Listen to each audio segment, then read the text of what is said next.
everyone, welcome back to Let's Talk. My name is John, and today here on the channel, we're going to be talking about the latest film from Sofia Coppola, Priscilla. This one is based on the 1985 novel by Priscilla Presley, Elvis and Me, and it tells the story of her life from the time that she first met Elvis when she was 15 years old to the time she finally leaves Elvis when she is 27 years old. So it's a biopic film told from the perspective of Priscilla Presley, who's played in this movie by Kaylee Speedy, who does a great job, by the way. She definitely nails a lot of the mannerisms and the way that many people have perceived Priscilla Presley during her time with Elvis, and it's really nice for us to finally get to see on the big screen how Priscilla Presley's life was and how her viewpoint about the entire Elvis experience was. Now, I'm not going to spoil anything about this movie or about the book in case many of you guys, like myself, aren't too familiar with Priscilla Presley, and it definitely does give you a very unique look at how her life was growing up in Graceland with Elvis at the height of being Elvis, and just exploring how she felt about that and about her entire journey just herself, really seeing it from her perspective.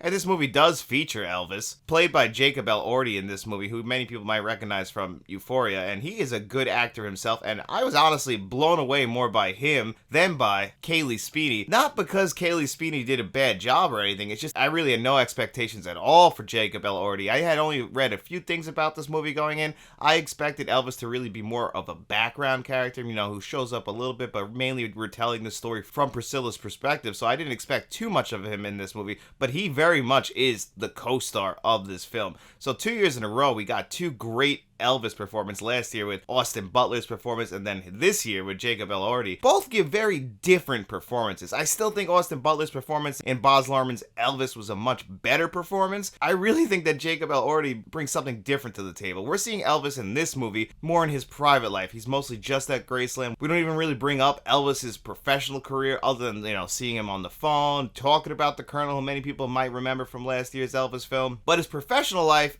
is really not the forefront of this movie. We don't even have Elvis songs in this movie. All the licensed music in this film comes from other people, and it's all done so well. I actually love every single choice that's made as far as music goes in this movie, and that's one thing that Sofia Coppola always has concentrated so well on in some of her greatest films, like Brass in Pocket from Lost in Translation.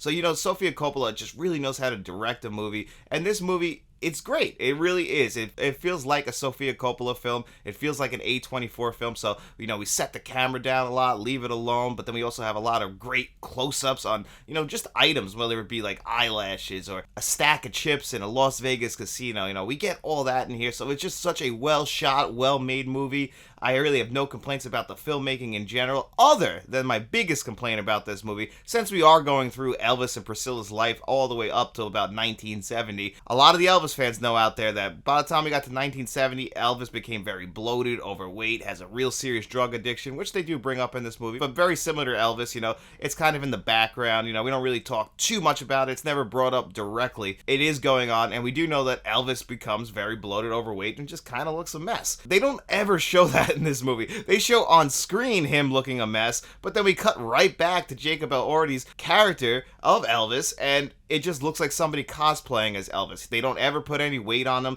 They don't really do a great job aging him up at all. Even honestly, Kaylee Speedy's character, they don't really do a good job of aging her up through the years as well. They put older looking clothes on them, and it's just not doing enough for me. I mean, this is a complaint that a lot of other people might not care about, but just to give a little bit of perspective, Killers of the Flower Moon came out last week. Leonardo DiCaprio's character starts that movie out being about 21 years old, very similar to in Goodfellas, how Ray Liotta and Joe Pesci are supposed to be 20, 21 years old at the beginning of these movies, and they look like they're in their 40s. It's very noticeable, but the movie does a good enough job of making sure you don't notice that these people are not the correct looking age. In this movie, my eyes get just immediately drawn to the fact that these people haven't been aged up correctly, mainly because it's a true story, so you know exactly what Elvis looked like and what Priscilla Presley looked like in 1970, so that is one big flaw of the film for me, and, this movie does have some pacing issues, and it doesn't really hit those really dramatic highs until the very end of this movie. I actually think that this movie had a great ending, really sending home the message and theme of this film,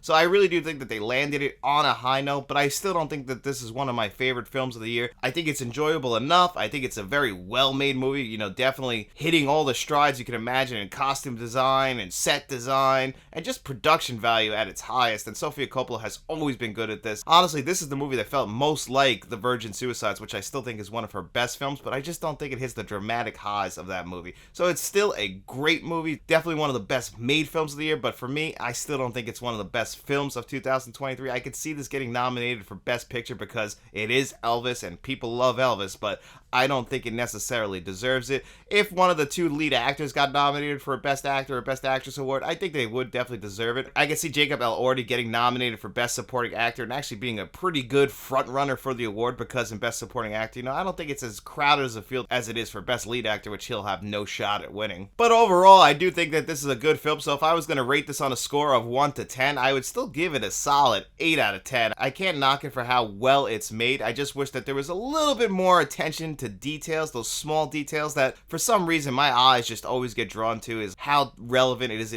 to the time. And unfortunately, I feel like they kind of just missed it as Elvis and Priscilla are aging up, but they did a good enough job of making this movie feel like the 1960s. Again, that's just Sofia Coppola just really doing a great job, but I do think that this movie does have its flaws. But it's also Friday, and that means it's time for our digital code giveaway. In every single video we do here on Friday on the channel, we do a digital code giveaway, and what that means is that I'm going to ask you guys 2 digital code giveaway questions. All you got to do is answer one of those in the comment section below. As long as you do that, you come back to Monday's video, we put your name on a magic wheel, we spin that bad boy 2 times, and the 2 names that it lands on, they have their choice of the digital codes that you've seen on your screen before you today. And I figured, hey, we're talking about music bioptics. I'm going to ask you guys, what is your favorite music biography film of all time? You know, that includes movies like Ray. It could also mean Walk Hard, a Dewey Cox story, which is probably one of my favorites. I know that a lot of people might not like that because it's comedy, but I don't care. That movie's a goddamn masterpiece. And then I'm also going to ask you, what is your favorite young, up-and-coming actor? Because this movie features 2 big actors that I'm sure we're going to hear a lot more about over the years, in Jacob Elordi and Kaylee Spaney, so I expect a lot more from them in the coming years. I want to know, what are your guys' favorite up-and-coming young actors? Is it Jenny Ortega? I know that she had a big moment last year with Wednesday. I'm very curious, so let me know in the comment section below. And remember, guys, you only got to answer one of those questions. And also, if you guys want to continue to support the channel, we have new channel memberships now, so you can support the channel that way. I put the link in the description. If you're looking at this on a computer, you can actually just click that join button right there. We have 3 tiers: the producers, the directors, and just friends of the channel, whichever one of those works best for you. And just remember, there is absolutely no pressure at all for you guys to join this, but it would really help support the channel. And I want to thank my 2 channel members so far in Frank Rodriguez